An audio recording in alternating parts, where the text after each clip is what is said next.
Hey, have you ever thought about how to become more intelligent? Yes, I have. It's a fascinating topic. I read that continuous learning and development is essential to boosting intelligence. It's not just about being born smart. That's true. Studies have shown that the brain is like a muscle that needs exercise to grow and develop. What are some effective ways to boost intelligence? Reading, learning a new skill, and solving puzzles are some examples. They help stimulate the brain and improve cognitive function. Interesting.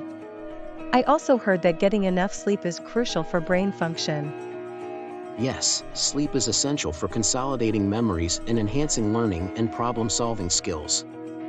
Wow, I had no idea. It's fascinating how the brain works. It is. And the best part is that anyone can improve their intelligence with the right techniques and mindset. That's great to hear. I'm excited to start implementing some of these techniques to boost my intelligence. That's fantastic. Continuous learning and development are key to personal and professional growth.